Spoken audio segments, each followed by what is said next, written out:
വേനൽ കടുക്കുന്നതോടെ കൊല്ലം ജില്ലയിലെ പ്രധാന പട്ടണങ്ങളിലൊന്നായ കുണ്ടറയിലെ മിക്ക മേഖലകളിലും ജലക്ഷാമം രൂക്ഷമായിരിക്കുന്നു.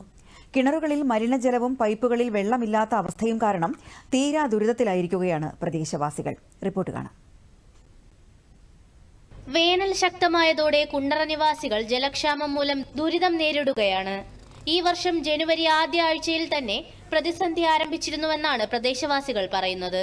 ഇവരുടെ ദൈനംദിന ആവശ്യങ്ങൾ നിറവേറ്റുന്നതിനായി സ്വകാര്യ ഏജൻസികളെയാണ് ആശ്രയിക്കുന്നത്. 2019 മുതൽ ജൽജീവൻ മിഷൻ പദ്ധതി പ്രകാരം ധാരാളം പൈപ്പ് ലൈനുകൾ പ്രദേശങ്ങളിൽ സ്ഥാപിച്ചിട്ടുണ്ട്. പക്ഷേ അതിലൊന്നും വെള്ളം ലഭിക്കുന്നില്ല എന്നതാണ് നാട്ടുകാരുടെ പരാതി. പഞ്ചായത്തിൽ നിന്ന് കിട്ടിക്കൊണ്ടിരുന്ന ഏക ആശ്രയം ആഴ്ചയിൽ ഒരു വട്ടമെങ്കിലും വെള്ളം കിട്ടിക്കൊണ്ടിരുന്നത് ഇപ്പം കിട്ടാറില്ല. എന്തുകൊണ്ടാണെന്ന് ചോദിച്ചു കഴിഞ്ഞാൽ പഞ്ചായത്തിൻ്റെ മെമ്പറെ വിളിച്ചു നോക്കി. മെമ്പർ റെസ്പോണ്ട് ചെയ്യുന്നതെന്ന് പറഞ്ഞാൽ പൈപ്പ് പൊട്ടി കിടക്കുന്നു.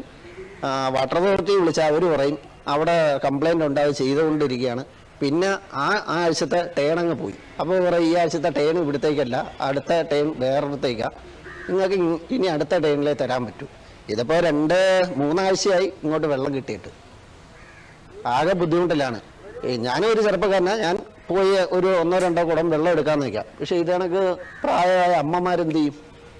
MES റെയിൽവേ കോളനി തുടങ്ങിയ സ്ഥലങ്ങളിലെ ജനങ്ങളാണ് കുടിവെള്ള പ്രശ്നം മൂലം കൂടുതലായി ദുരിതം അനുഭവിക്കുന്നത്. ഉദ്യോഗസ്ഥരുടെ വീഴ്ചയാണ് ഇതിന് കാരണമെന്ന് വാർഡംഗം പറയുന്നു. ഈ വേനലാകുമ്പോഴത്തേക്ക് ഒട്ടും വെള്ളം കിട്ടുന്നില്ല. വെള്ളം വിടുന്നതിനകത്തുള്ള അനാസ്ഥ, വെള്ളം വിട്ട് പൈപ്പ് പൊട്ടിപ്പോവുക പല സ്ഥലങ്ങളിലും. അതിനെക്കുറിച്ച് സംസാരിച്ചാൽ അതൊന്ന് റെക്ടിഫൈ ചെയ്യാൻ പോലും അവർ താല്പര്യമില്ല. റെയിൽവേ കോളനി ഭാഗങ്ങളിലൊക്കെയാണെന്ന് വെച്ചാൽ നിത്യവൃത്തിക്ക് പോലും ബുദ്ധിമുട്ടുന്നവർ 300 രൂപ, 400, 500 രൂപ കൊടുത്ത് ഒരു ടാങ്ക് വെള്ളം പിടിക്കാൻ അവരെ കൊണ്ട് കഴിവില്ല. പല പ്രാവശ്യം നമ്മൾ ഇത് അധികാരികളുടെ മുമ്പിൽ തുറന്നു കാട്ടിയതാണ്. കുണ്ടറ ജലസേചന പദ്ധതിയിലൂടെയാണ് കൊട്ടാരക്കര മുനിസിപ്പാലിറ്റിയിലേക്കും വെട്ടിക്കവല പഞ്ചായത്തിലേക്കും വെള്ളം വിതരണം ചെയ്യുന്നത്.